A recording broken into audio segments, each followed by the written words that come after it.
Vamos a meditar hoy en el capítulo 6 de Romanos, en el verso 22. Mas ahora que habéis sido libertados del pecado y hechos siervos de Dios, tenéis por vuestro fruto la santificación y como fin la vida eterna. Por un lado, aunque vivimos en un mundo en el cual se valora sobre todas las cosas la libertad, ¿no?, tenemos que reconocer, sin embargo, que estamos muy lejos de ser libres. En el mundo que nos rodea no solamente hay todo tipo de esclavitudes y limitaciones, ¿no?, sino que también tenemos la mayor esclavitud, que es la de nosotros mismos. Desde que venimos a este mundo, buscamos de alguna forma el aprecio de los demás, nos esforzamos por ganar su atención y su interés. Y en cierto sentido, como alguien ha dicho, todos llevamos a lo largo de esta vida una máscara que hemos podido elegir en alguna manera, pero que sin lugar a dudas nos impide mostrarnos tal y como somos. Realmente vemos que detrás de las apariencias, de la impresión externa que se dan unos a otros, hay sin embargo muchas veces una realidad oscura, terrible, ¿no?, y deprimente en la vida de cada persona. Detrás de las expresiones amables, del lenguaje formal, de educación, hay sin embargo muchas veces la realidad de esta tragedia que vive el ser humano. Una tragedia que aquí la palabra de Dios nos describe como esclavitud. La esclavitud que llevamos en esa contradicción interna que hay en nuestra propia vida, que es el pecado. Pero el Señor Jesús dice en el Evangelio que Él vino a traer libertad y su verdad nos hará libres. Por lo tanto, es al venir a estas palabras de Dios por las cuales el Señor Jesucristo nos habla también hoy por medio del apóstol Pablo, que podemos también desprendernos de toda careta, de toda apariencia, de toda máscara y enfrentarnos a la realidad de quién es Él, tal y como somos, sabiendo que Él es también quien puede hacernos libres por su verdad. Y el Señor nos muestra aquí cómo en Cristo Jesús podemos ser una nueva creación, una nueva persona, una nueva vida. Y en este versículo 22, si os fijáis, está dando las razones, ¿no?, para la exhortación que ha dado antes en los versos 20 y 21. Es una exhortación dirigida a aquellos que han experimentado esa nueva vida, que eran esclavos del pecado, dice el versículo 20, pero ahora son libres acerca de la justicia. Y en el versículo 21 estuvimos viendo el domingo pasado cómo realmente no tiene sentido mirar hacia atrás. Nuestra vida pasada, como nos declara el verso 21, era una vida vana, vacía, sin fruto, estéril. Y por lo tanto, al ser liberados de esa vida, encontramos ahora la posibilidad de poder tener una vida verdaderamente fructífera, con sentido, con propósito, y una vida vergonzosa, en definitiva, cuyo destino es la muerte. Veíamos en el versículo del capítulo 6, verso 21, el domingo pasado. Y hoy, si os fijáis, después de considerar negativamente por qué no merece la pena volver a esa vida anterior, aquí en el verso 22 nos da razones positivas. Esto es un poco la lógica siempre apostólica. Si os fijáis, a lo largo de este mismo capítulo, que se combinan las razones negativas con la declaración positiva. El versículo 11, por ejemplo, dice: así también vosotros consideraos muertos al pecado, negativamente, pero vivos para Dios en Cristo Jesús, Señor nuestro. El verso 13 dice: ni tampoco presentéis vuestros miembros al pecado como instrumentos de iniquidad, negativamente, sino que presentaos vosotros mismos a Dios como vivos de entre los muertos, y vuestros miembros a Dios como instrumentos de justicia, dice positivamente también en la segunda parte del versículo 13.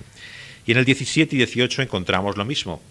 Vemos que realmente se combina también esa realidad negativa con lo que nos da como razones en su gracia, en su inmensa misericordia, para poder responder, para poder obedecer a esa exhortación, a ese mandato que nos ha dado en el versículo 20 y 21. Vamos a considerar aquí tres cosas brevemente en este pasaje de este versículo 22 del capítulo 6 de Romanos. La primera ya la hemos visto realmente anteriormente y vamos a considerarla más brevemente, pero tenemos una y otra vez más que constatar esa realidad. En esta gran declaración que nos hace aquí la palabra de Dios de lo que es un cristiano, tenemos en primer lugar que observar que un cristiano es alguien que ha vivido un cambio profundo en su vida. Lo mencionamos anteriormente, pero hay que volver a repetirlo, porque mucha gente tiene ideas muy confusas sobre lo que es realmente la fe. Piensan verdaderamente que pueden tener fe toda su vida, que por la realidad en la cual han nacido, por su país, su familia, la iglesia en la cual están vinculados, se consideran ya cristianos. Y es por esto tan importante volver a entender siempre a la luz de estas palabras que ha habido un cambio profundo. El cristianismo es el más ahora, pero ahora. Ha habido una realidad que ha cambiado. Antes éramos una cosa, pero ahora somos otros. Hay una transformación, hay una realidad nueva en la vida de esa persona que denominamos cristiana. Ya no es lo mismo que era, ha habido un cambio en su vida. Y decíamos también el otro día, hablando de la vida anterior, que en el fondo el mundo, aunque cambia, y las personas también buscan los cambios, su vida realmente no cambia verdaderamente, profundamente. Cambian de búsqueda de intereses, de aficiones, de placeres, cambian incluso, si queremos, de pecados, pero realmente, aunque cambien la compañía, aunque cambien sus circunstancias, su vida sigue siendo la misma. Es la gran decepción que constata una y otra vez la persona fuera de Dios y el Señor Jesucristo. Su vida sigue siendo la misma, una vida carente de alicientes y de sentido. Pero vemos que la vida del cristiano es una vida que cambia, una vida transformada. Y vemos que el cambio lo da el Señor Jesucristo. Cristo es el que hace la diferencia. Estamos en el periodo ya de Adviento, el periodo en el cual se mira hacia la perspectiva en la cual se recuerda la venida del Señor Jesucristo a este mundo. Su venida no solamente ha cambiado la historia, en antes y después de Él, sino que ha cambiado también la vida de muchos hombres y mujeres. Es la línea divisoria, el cambio y la transformación de la vida de las personas y de este mundo. Y por lo tanto, tenemos que considerar que en Cristo Jesús hay un pero y una ahora. Y ese es el maravilloso cambio realmente que constituye ser cristiano. No es una pequeña adición añadido, no es una ligera modificación, simplemente una cuestión de un cierto cambio en nuestra vida. Es un cambio profundo, un cambio que nos hace decir, pero ahora las cosas son hechas nuevas en Cristo Jesús. Y por lo tanto tenemos que considerar que a la luz de la enseñanza del Nuevo Testamento, o se es cristiano o no se es cristiano. No hay un grado de gradación entre medio, no hay unos términos grises. Uno es un poco cristiano o muy cristiano, o lo es o no lo es. El cambio marca realmente una transformación en la vida de la persona. Y por lo tanto es tan importante preguntarnos a la luz de la palabra de Dios si somos verdaderamente creyentes, si realmente conocemos la fe. Y esto es algo que el cristiano verdadero nunca se cansa de considerar y reflexionar. En cierto sentido, nunca pasamos más allá de esta pregunta esencial: ¿qué es ser cristiano? Es una mala señal cuando un creyente ya no le interesa oír acerca de lo que es verdaderamente el corazón mismo del Evangelio, lo que significa verdaderamente la fe. Porque si pensamos que esto ya lo hemos oído muchas veces, que estamos demasiado acostumbrados a escuchar estas cosas, hemos perdido el asombro, hemos perdido el interés que el verdadero creyente tiene siempre en considerar cuál es ese verdadero cambio. Y por eso vemos que una y otra vez la enseñanza apostólica gira en torno a lo que significa verdaderamente la fe. en torno a las cuestiones básicas, y en ellas verdaderamente también tiene que girar nuestra vida una y otra vez. Pero vamos a ver un segundo punto que no hemos tratado hasta ahora con tanta extensión. La realidad no solamente de que ha habido un cambio profundo en nuestra vida, sino que algo ha ocurrido, algo nos ha pasado a nosotros. Los verbos que están aquí son verbos claramente en un tiempo pasivo, en el cual esa acción pasada vemos que se ha producido en nosotros por un agente claramente externo. Dice ahora, habéis sido libertados del pecado y hechos siervos de Dios. Este es, por lo tanto, un recordatorio más de cómo la palabra de Dios nos muestra que tenemos que, como cristianos, confesar que no solamente Dios es el creador de la vida, quien ha hecho todas las cosas, sino es también quien nos da nueva vida. El nuevo nacimiento, la regeneración, vemos que es una obra de Dios. Y todo creyente que estudia y considera seriamente lo que la palabra de Dios dice, tiene que llegar a esta conclusión. Es Dios quien nos ha dado esa nueva vida. No podemos nacer a nosotros mismos. En el lenguaje del Señor Jesucristo, en Juan en el capítulo 3, es Él quien nos hace nacer de nuevo.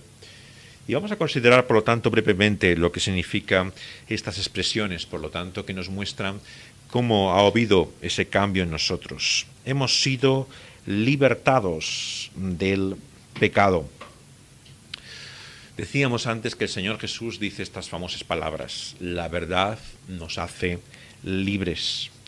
Por lo tanto, aquí vemos que aquí no se trata de lo que nosotros podemos hacer, podemos experimentar para que esto sea una realidad, ¿no?, sino que se trata de lo que somos ya en Cristo Jesús.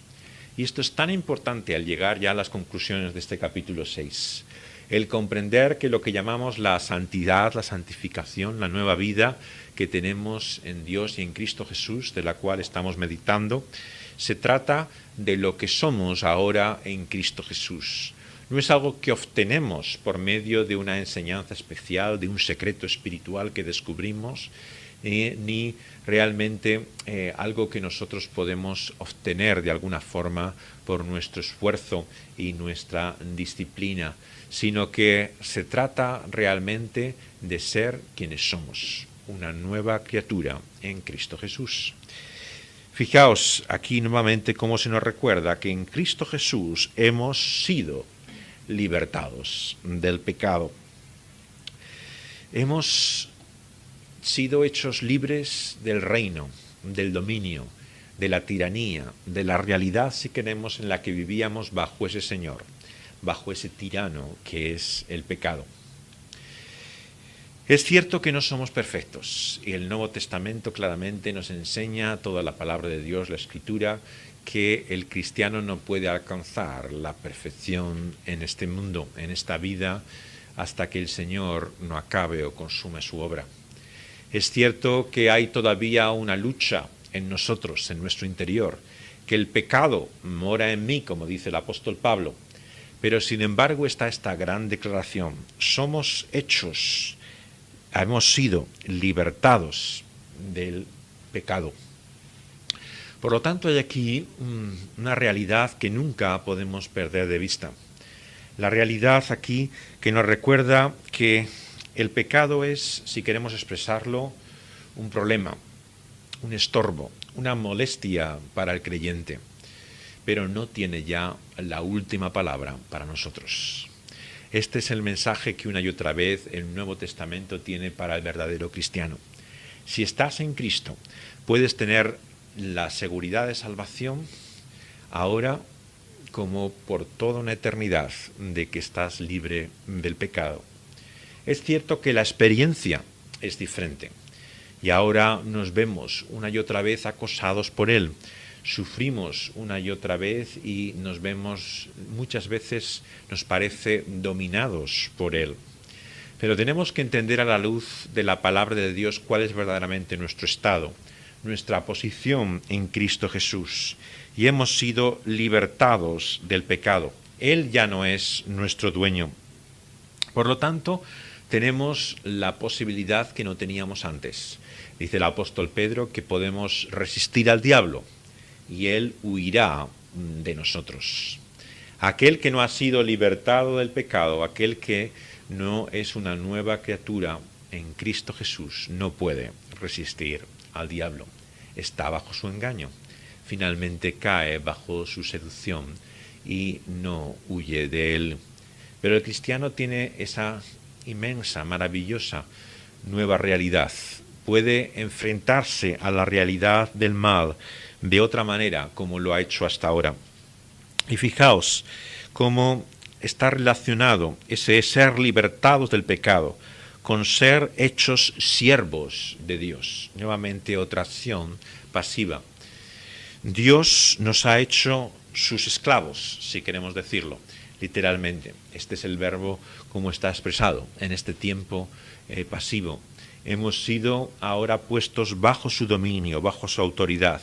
Tenemos otro Señor, un nuevo territorio, un nuevo reino. Ha habido una transferencia, hemos sido cambiados de un rey y un señor a un nuevo Señor. Y sabemos que esto ha tenido un precio.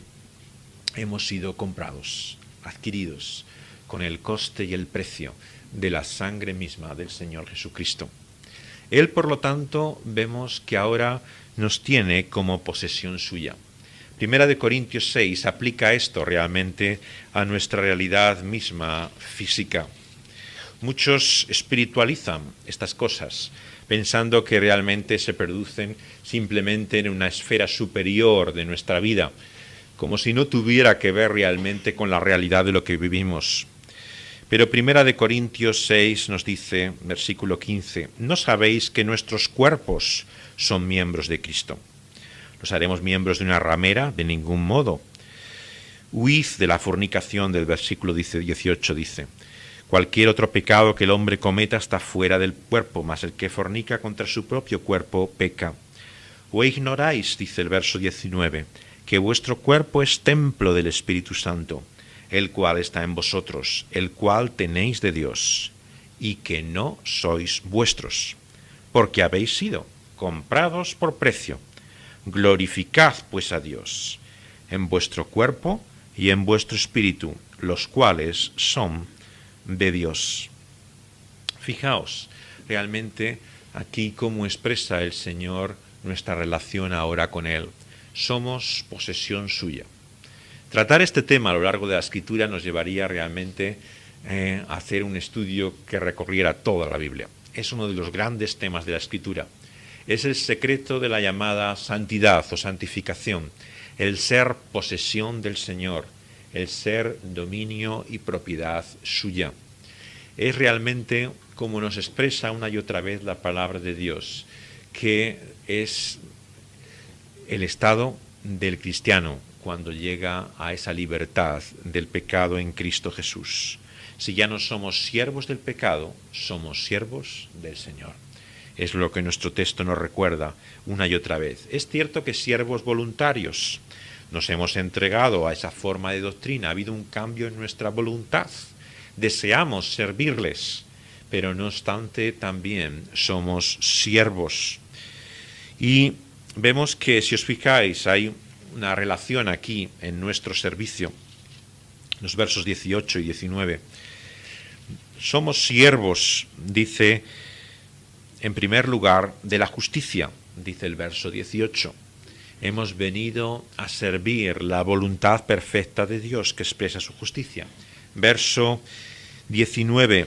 Vemos también que ahora debemos, por lo tanto, servir a la justicia de Dios, y eso significa, por lo tanto, obediencia. La palabra de Dios nos muestra aquí que, por lo tanto, ser siervo del Señor implica obedecerle. Pero vemos que eso lleva también una forma de doctrina y finalmente esa justicia misma que vuelve a insistir. Pero lo que aquí añade en este versículo es lo importante en el verso 22, es que somos siervos, en definitiva, de Dios mismo. Esto es realmente el secreto de la santidad. No solamente que servimos la justicia, una forma de doctrina, o que servimos así en obediencia a Dios, sino que somos siervos suyos. La santificación, por lo tanto, es entender quiénes somos, qué es lo que es nuestra vida ahora. Y esa realidad de adquisición, de propiedad de Él, vemos que es una realidad para nosotros más allá de lo que sea nuestra experiencia. Una y otra vez vemos confrontada, ¿no?, en la realidad de nuestra vida la experiencia con la cual vivimos esa lucha con el pecado, con la realidad de lo que la palabra de Dios dice acerca de nosotros mismos. Y el llamado aquí es a considerar que solamente la verdad nos hace libres. La verdad de quienes somos es la que nos muestra la verdadera libertad. Pertenecemos, por lo tanto, a Dios. Somos siervos no solamente de la justicia para obedecerle y de una forma de doctrina, sino que somos siervos de Dios mismo. Y por lo tanto, ¿qué significa esto? Pues que no tenemos ya derecho en vivir para nosotros mismos. Esto realmente, finalmente, a lo cual se enfrenta toda nuestra voluntad natural. Si algo entendemos y si algo diferencia claramente al creyente del no creyente, al verdadero cristiano de aquel que no lo es precisamente que ya no busca vivir para sí mismo, en base a sus derechos, en base a lo que considera que realmente es su propia felicidad y sentido, sino que vive y sirve a otro. Y por lo tanto, tenemos que entender que hay cosas que nuestro Señor aprueba y desaprueba. Hay cosas que le agradan y hay otras que le desagradan. Y por lo tanto, tenemos que ver realmente qué es lo que significa su voluntad para nosotros. Leíamos antes en el resumen de la ley del Señor Jesucristo, de los 10 mandamientos en 2 que hace Mateo 22, cómo amar a Dios y a nuestro prójimo es el resumen de su voluntad, el cumplimiento perfecto de la ley.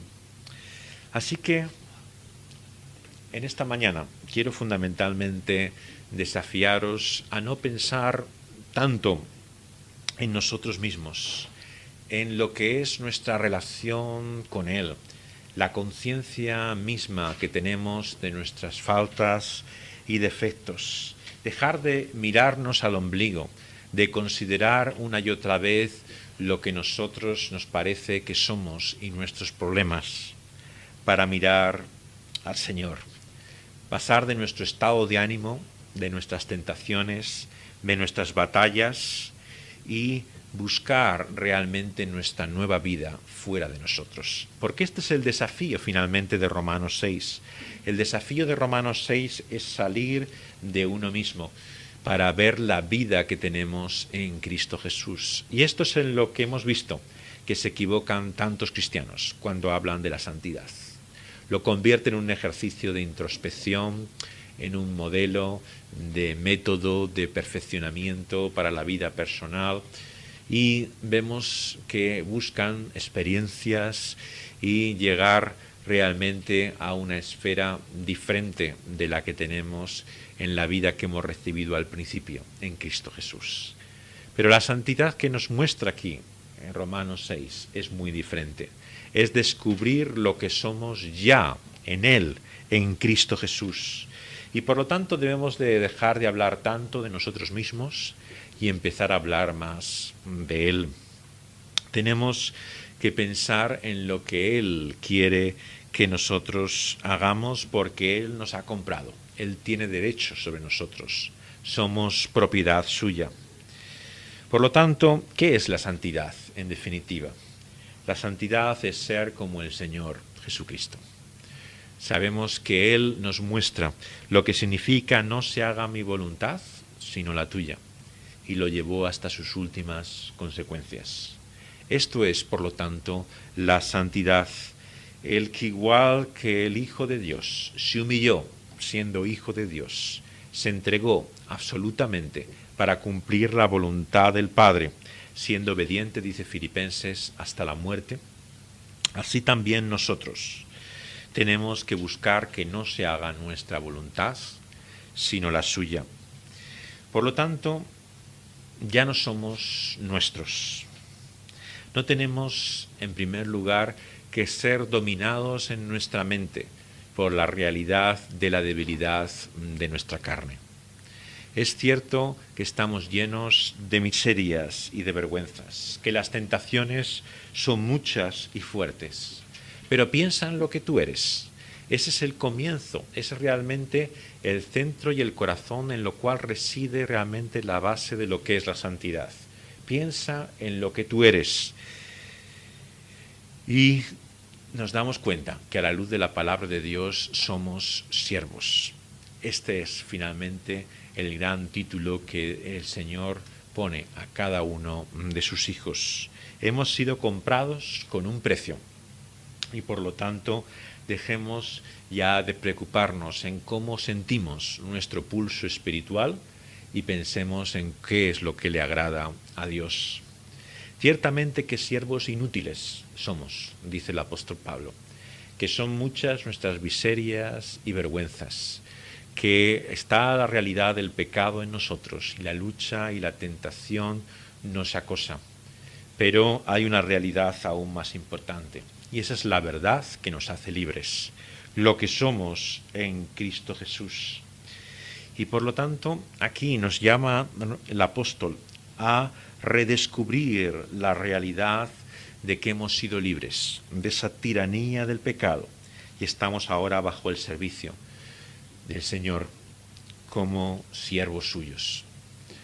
Hemos visto por lo tanto este gran cambio y cómo se ha producido algo en nosotros que nos ha hecho ser libres del pecado y siervos suyos. Pero vamos a acabar considerando también los resultados de ese cambio. Vamos a empezar a ver resultados de ese cambio y acabaremos el próximo domingo viéndolos en el verso 23 también. Vemos que el resultado primero de ese cambio, y que aquí enfatiza, es que ahora nuestra vida tiene fruto. Tenemos por fruto la santificación. Recordáis lo que leímos el domingo pasado. ¿Qué fruto había de nuestra vida anterior? No había fruto ninguno. Era estéril. Era una vida vacía, pero ahora, por la obra de Dios, siendo regenerados, nacidos de nuevo, tenemos fruto. ¿Recordáis lo que hemos leído en el Evangelio de Juan, el capítulo 15?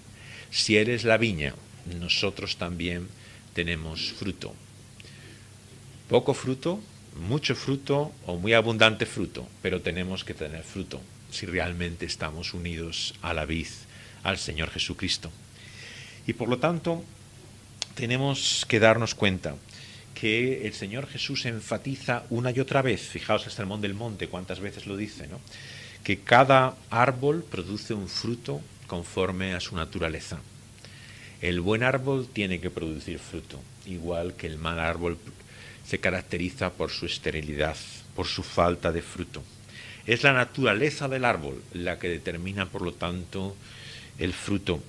Yo soy la viña, separados de mí nada podéis hacer. Hemos leído en Juan capítulo 15. Y ahora tenemos fruto, dice la palabra de Dios. Y por lo tanto no existe un cristiano sin fruto. Puede haber poco fruto, como he dicho, o mucho fruto, pero tiene que haber fruto en nuestra vida.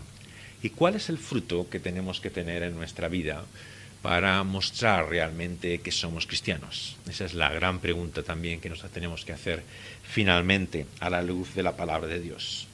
Muchas gentes sabemos que se engañan. El Señor Jesús lo advierte. Dicen Señor, Señor, y sin embargo Él no los conoce. Dicen creo en el Evangelio. Tienen una fe intelectual en su mente. Pero la palabra de Dios nos muestra que esto no es suficiente. No importa las decisiones que una persona haya tomado en su vida, los pasos que públicamente haya dado en una reunión o en tantas ocasiones en que es predicado el Evangelio. Lo que importa es si realmente ha habido un cambio en su vida. ¿Y cómo vemos la realidad de ese cambio? Dice Santiago que la fe sin obras es muerta. Por lo tanto, tiene que haber fruto en la vida del verdadero creyente. ¿Y cuál es ese fruto?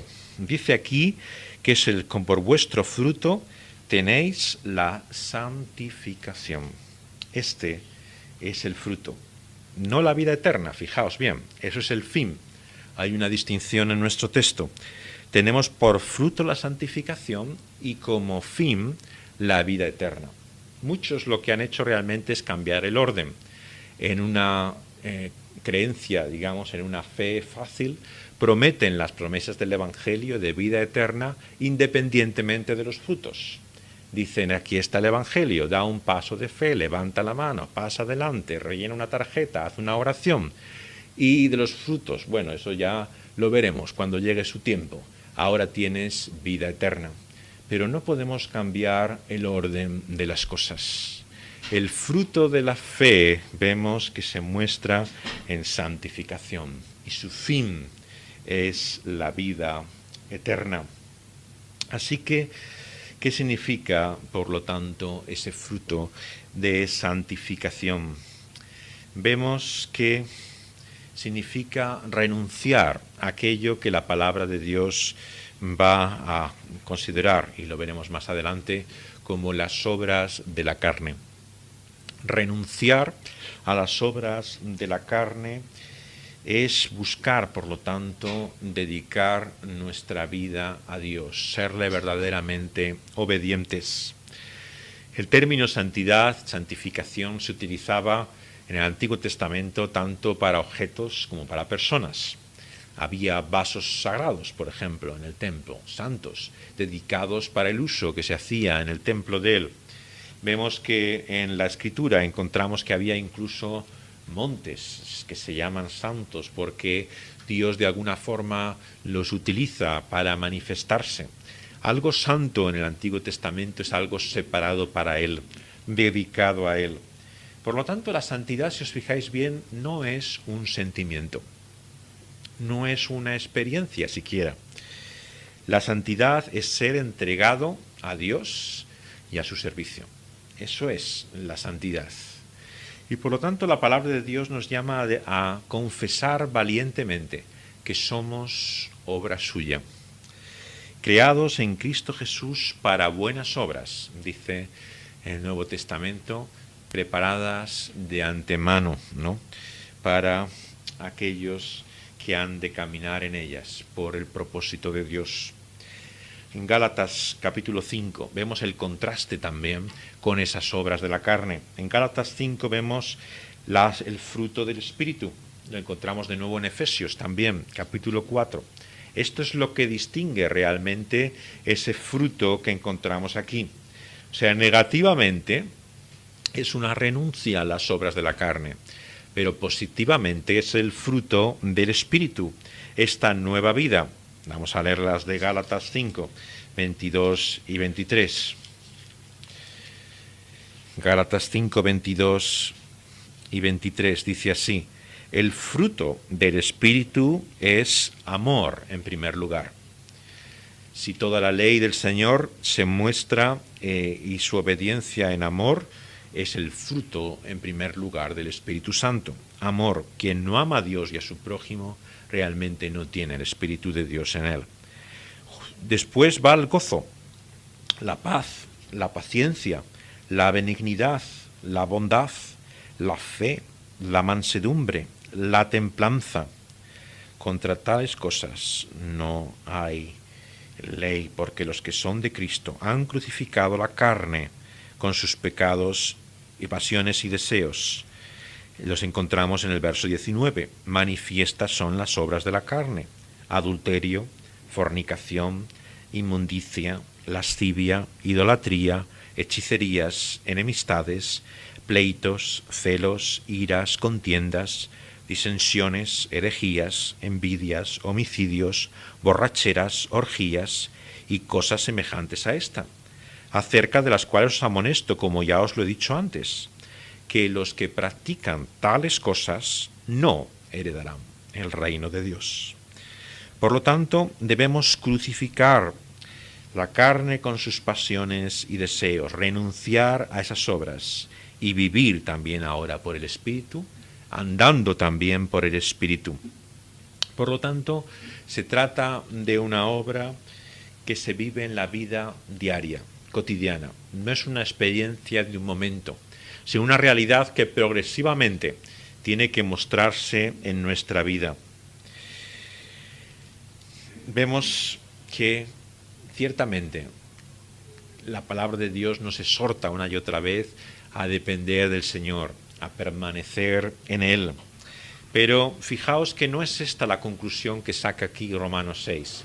Si permaneces en el Señor, tendrás fruto, que podrás vivir esta realidad si estás confiado y en dependencia de Él. Y si no vives esa permanencia, si no dependes de Él, perderás esa vida, serás echado al fuego. Esa interpretación que muchos hacen de Juan 15 realmente no concuerda con lo que nos muestra aquí el apóstol Pablo. Juan 15 no es un texto para mostrar realmente la necesidad que tenemos de permanecer en Él, y si no permanecemos en Él, seremos echados fuera. Todo lo contrario, es un texto de confirmación, de seguridad, de confianza, de quien está unido a Él tiene fruto. Ese es realmente el sentido de esas palabras. Igualmente, aquí en Romanos 6, quien está en Cristo Jesús tiene ese fruto que denomina aquí de santificación. Es una obra, por lo tanto, progresiva. En 2 de Corintios, 3:18, sabéis que se describe así: de gloria en gloria. Así nuestra vida vemos que ha de, en ese camino continuo, mostrar el fruto de su Espíritu. 2 de Corintios 3:18. Por tanto, nosotros todos, mirando a la cara descubierta como en un espejo, la gloria del Señor, somos transformados de gloria en gloria, en la misma imagen, como por el Espíritu del Señor. Si la santidad es ser como Cristo, lo que tenemos que hacer es mirar a cara descubierta, tal y como somos, la gloria del Señor, y ser transformados de gloria en gloria en esa imagen por el Espíritu del Señor Jesucristo. Y la promesa de la palabra de Dios es que seremos más y más como Él, que habrá un avance, un progreso. Por lo tanto, vemos que ¿qué ocurre si un cristiano deja de caminar y de avanzar? Si deja que el pecado domina su vida, si realmente vemos que ya no muestra ese progreso que hay ahí. Pierde, por lo tanto, su salvación, deja de estar unido al Señor Jesucristo. Lo que la palabra de Dios nos muestra es que cuando en ese camino nos paramos, lo que hacemos es pararnos y por lo tanto necesitamos seguir ese camino hacia adelante. No entra, por lo tanto, en qué consecuencias eternas tiene esa caída, sino que es toda nuestra vida, cada día, la que determina lo que somos. Por lo tanto, es tan importante ahora y en este momento considerar cuál es realmente nuestra responsabilidad. Es como el que sube a la cumbre de una montaña y se encuentra de camino, pero precisamente en ese camino cae. No es que se caiga de la montaña, estamos subiendo esa montaña. Y la palabra de Dios, por lo tanto, nos llama y nos alienta a seguir hacia adelante. Y es el sentido de palabras como las de Juan capítulo 15. Confirmarnos en esta fe, mostrarnos la necesidad de buscar más fruto del Señor Jesucristo, querer ser más y más conformados a su imagen. Y el final vemos que es vida eterna, y de ello hablaremos también el domingo que viene, y deprimente en la vida de cada persona.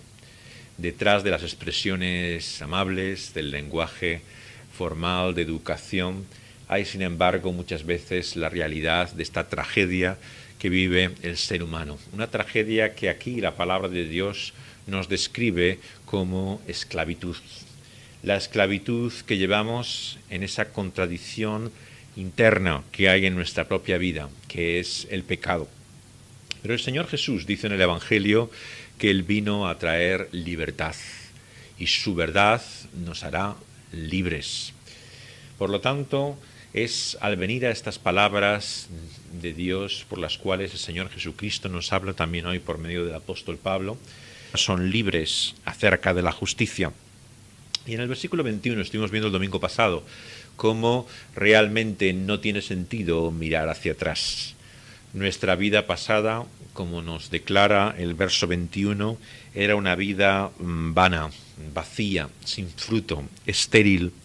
Y por lo tanto, al ser liberados de esa vida, encontramos ahora la posibilidad de poder tener una vida verdaderamente fructífera, con sentido, con propósito, y una vida vergonzosa, en definitiva, cuyo destino es la muerte. Veíamos en el versículo del capítulo 6, verso 21, el domingo pasado.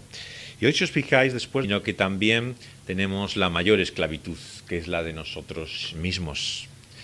Desde que venimos a este mundo, buscamos de alguna forma el aprecio de los demás, nos esforzamos por ganar su atención y su interés. Y en cierto sentido, como alguien ha dicho, todos llevamos a lo largo de esta vida una máscara que hemos podido elegir en alguna manera, pero que sin lugar a dudas nos impide mostrarnos tal y como somos. Realmente vemos que detrás de las apariencias, de la impresión externa que se dan unos a otros, hay sin embargo muchas veces una realidad oscura, terrible, ¿no?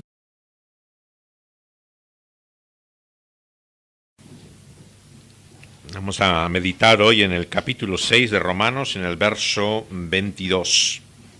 Mas ahora que habéis sido libertados del pecado y hechos siervos de Dios, tenéis por vuestro fruto la santificación y como fin la vida eterna. Por un lado, aunque vivimos en un mundo en el cual se valora sobre todas las cosas la libertad, ¿no?, tenemos que reconocer, sin embargo, que estamos muy lejos de ser libres. En el mundo que nos rodea no solamente hay todo tipo de esclavitudes y limitaciones, ¿no?, sino que podemos también desprendernos de toda careta, de toda apariencia, de toda máscara y enfrentarnos a la realidad de quién es Él, tal y como somos, sabiendo que Él es también quien puede hacernos libres por su verdad. Y el Señor nos muestra aquí cómo en Cristo Jesús podemos ser una nueva creación, una nueva persona, una nueva vida. Y en este versículo 22, si os fijáis, está dando las razones, ¿no?, para la exhortación que ha dado antes en los versos 20 y 21. Es una exhortación dirigida a aquellos que han experimentado esa nueva vida, que eran esclavos del pecado, dice el versículo 20, pero ahora